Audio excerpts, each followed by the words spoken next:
I'm a fertility doctor. This is what I do for a living.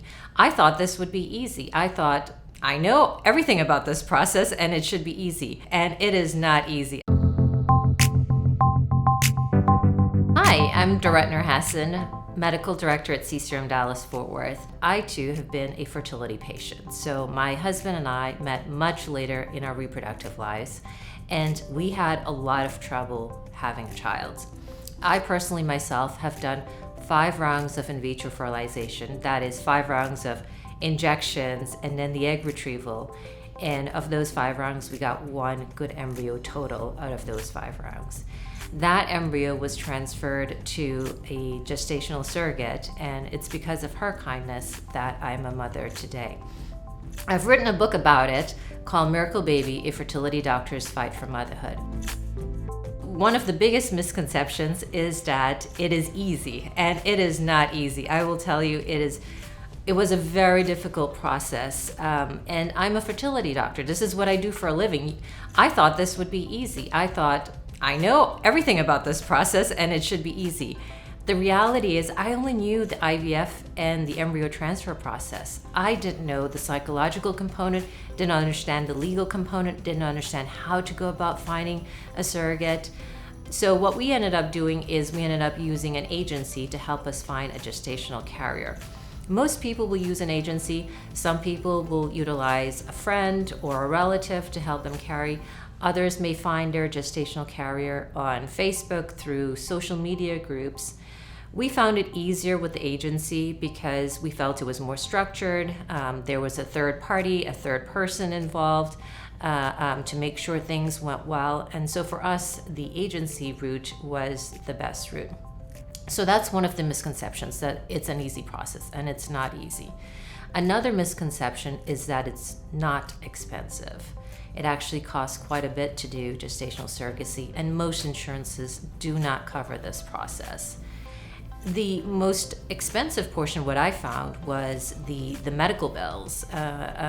Paying the surrogate who's carrying my baby was not a problem. I would have done that anytime, any day, but the medical bills can rack up. And so finding insurance for the gestational surrogate, staying on top of bills, those types of things are very important. When you go through surrogacy, there is a psychological screening component and a legal component as well. The psychological screening component is the intended mother and the intended father meet with a therapist to make sure they're comfortable with this process, because occasionally you may not be comfortable with this process.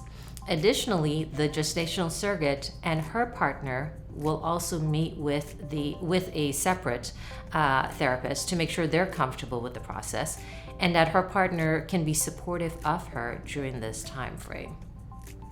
The legal component involves, it's a pretty standard agreement that's utilized, but delineates how things will happen throughout the process, parental rights, payments, those types of things, and that's a really big component as well.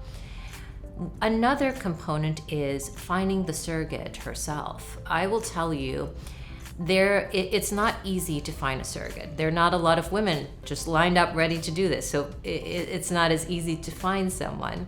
And then once you find someone, you have to make sure that you're comfortable with this person, that you are aligned on your views of pregnancy and how you would take care of the pregnancy. And my husband and I spent a lot of time searching for the right gestational surrogate. We interviewed several people. We wanted someone that had the same views on pregnancy that we did. We wanted someone that we can relate to in many ways. And that's really important. Finding a gestational surrogate is like trying to date someone and still make a legal business transaction. And it's finding that right person where everything will go well. And once we found the right person, it was so easy. We found the right person, signed the agreements, and once she was pregnant, I only went to her office visits, her doctor's appointments, but I never called her every day and asked her, what did you eat today? Tell me about your day. I trusted her, and I know she was doing a good job taking care of our pregnancy.